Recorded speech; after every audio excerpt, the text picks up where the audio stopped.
This video contains news and analysis related to a recent terror attack in Kashmir. The content may include sensitive visuals and discussions that could be distressing to some viewers.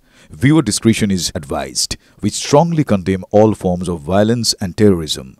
The purpose of the content is solely to inform and create awareness based on verified reports. আজ পাঁচ কথা শুরু করব একটা প্রশ্ন দিয়ে, তার কারণ পরিস্থিতি সেই প্রশ্ন তুলতে আমাদের বাধ্য করেছে। এবার কি বাংলাদেশ থেকে একটা হামলার ছক করছে পাকিস্তান? ভারত বাংলাদেশ সীমান্তে হাই অ্যালার্ট জারি করা হয়েছে। গোয়েন্দা সূত্রে দাবি করা হচ্ছে যে জে-17 যুদ্ধ বিমান ব্যবহার করে আকাশপথে হামলা চালানোর ছক করছে পাকিস্তান। আমার সহকর্মী জ্যোতির্ময় কর্মকার এই মুহূর্তে আমার সঙ্গে রয়েছেন সরাসরি। জ্যোতির্ময়, আমি জানতে চাইবো যে এখনো পর্যন্ত কোন কোন সন্দেহ এই ঘটনার ক্ষেত্রে, এই হামলার ছকের ক্ষেত্রে উকি দিচ্ছে এখনো পর্যন্ত?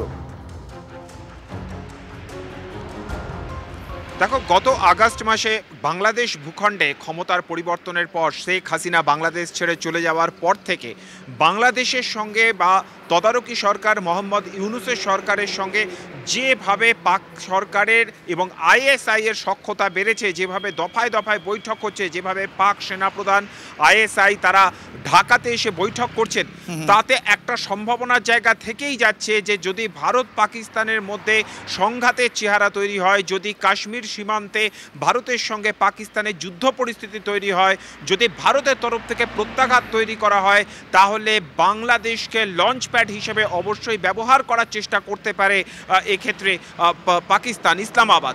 এবং সেই কারণের জন্য ইস্টার্ন ফ্রন্টকে, নৌবাহিনীকে প্রতি মুহূর্তে তৈরি থাকতে বলা হয়েছে, অর্থাৎ প্রয়োজন হলে পরে বঙ্গোপসাগরে নেভাল ফোর্স, অপর দিক থেকে ইস্টার্ন কমান্ড, শিলিগুড়ির দিক থেকে, কলকাতার দিক থেকে, সমস্ত দিক থেকে যাতে পাল্টা প্রত্যাঘাত করা যায় তার জন্য যাবতীয় প্রস্তুতি কিন্তু ইতিমধ্যেই নেওয়ার সিদ্ধান্ত সাউথ ব্লকে নেওয়া হয়ে গিয়েছে এবং সেই মোতাবেক যাবতীয় সিদ্ধান্ত জানিয়ে দেওয়া হয়েছে সেনাবাহিনীকে।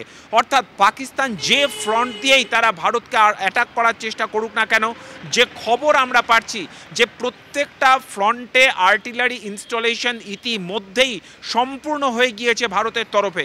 অর্থাৎ যদি কোনো রকম মুভমেন্ট কোথাও দেখা যায় এবং ভারতের দিকে যদি কোনো রকম আক্রমণ ধেয়ে আসার সম্ভাবনা দেখা যায়, তার আগেই প্রত্যাঘাত করার জন্য এই মুহূর্তে ভারত প্রস্তুত এবং প্রস্তুত। আমি তিনবার পরপর বললাম, তার কারণ এই মুহূর্তে ভারতের তরফ থেকেও কিন্তু একেবারে প্রস্তুতি যাকে বলে তা জারি রয়েছে। ধন্যবাদ জ্যোতির্ময়। আমার সহকর্মী জ্যোতির্ময় কর্মকার এই মুহূর্তে আমার সঙ্গে ছিলেন এবং যে সম্ভাবনা উকি দিচ্ছে সেই সম্ভাবনা বাস্তবায়নের কথা পাকিস্তান যদি ভাবে এবং এক্ষেত্রে বাংলাদেশকে যদি বন্ধু করে নিয়ে ভারতকে আক্রমণ করার কথা ভাবে, তাহলে আমাকে দেখে হয়তো মনে হচ্ছে আমি তাচ্ছিল্য সুরে বলছি যে না, তাচ্ছিল্য এটা নয়, এটা আমাদের কনফিডেন্সের জায়গা থেকে বলছি।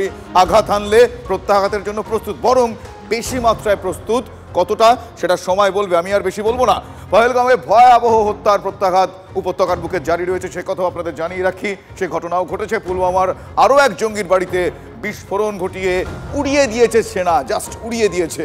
গোয়েন্দাদের দাবি পহেলগাঁওয়ে হত্যাকাণ্ডে জঙ্গি এহসান আলী হক তার পুরো নাম, তার হাত রয়েছে, বিশেষভাবে তার হাত রয়েছে। শুক্রবার গভীর রাতে সেনা অভিযানের নামে, তার কারণ নামতেই হবে, কিচ্ছু করার নেই। এহসানের দুটি বাড়ি এবং তার পাশে তার কাকার বাড়ি বিস্ফোরণে ধূলিসাৎ হয়ে গিয়েছে। দেখুন,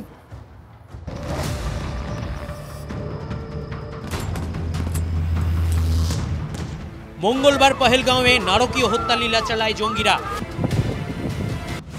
এরপরেই জঙ্গিদের বিরুদ্ধে একের পর এক কড়া পদক্ষেপ ভারতের।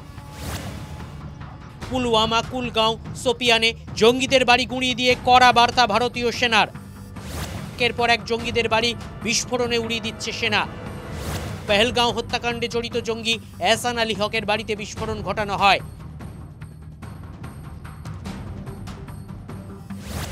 কে এহসান আলী হক? পুলওয়ামা জেলার মুরান গ্রামের বাসিন্দা এহসান 2018 সালে বাড়ি ছেড়ে সীমান্ত পেরিয়ে পাক অধিকৃত কাশ্মীরে জঙ্গি প্রশিক্ষণ নিতে যায়। প্রশিক্ষণ শেষে ফিরে আসে উপত্যকায়। কাশ্মীরের সক্রিয় জঙ্গি তালিকায় রয়েছে এহসানের নাম। এহসানের নতুন ও পুরনো দোতলা বাড়ি এবং তার কাকার বাড়ি বিস্ফোরণে উড়িয়ে দেওয়া হয়। গত 24 ঘন্টায় অন্তত 4 জন সন্দেহভাজন জঙ্গির বাড়ি কার্যত গুঁড়িয়ে দিল ভারতীয় সেনা।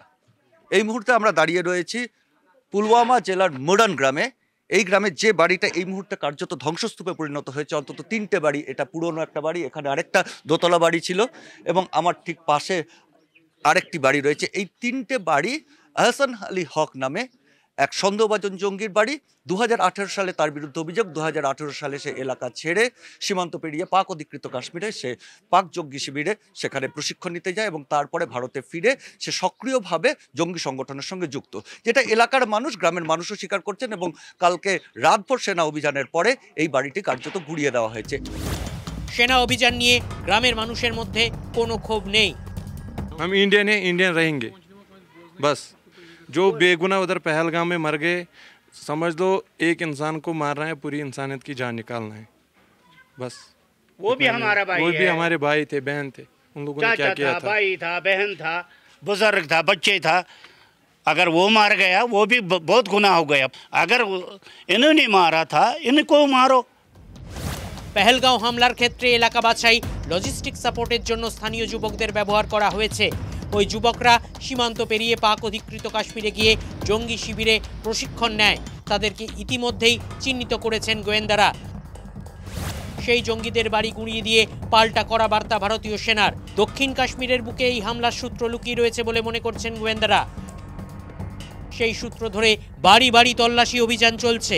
গত 24 ঘন্টায় 4টেরও বেশি বাড়ি, যেখানে সন্দেহভাজন জঙ্গিদের বাড়ি এবং যাদের পেহেলগাঁও হত্যাকাণ্ডের সঙ্গে যোগ আছে বলে সন্দেহ করা হচ্ছে, তাদের বাড়ি এইভাবেই ডেমোলিশ করে একটা কড়া বার্তা দেওয়া হচ্ছে ভারতীয় সেনার পক্ষ থেকে। ক্যামেরায় তুষারের সঙ্গে সিজার, TV9 বাংলা, পুলওয়ামা।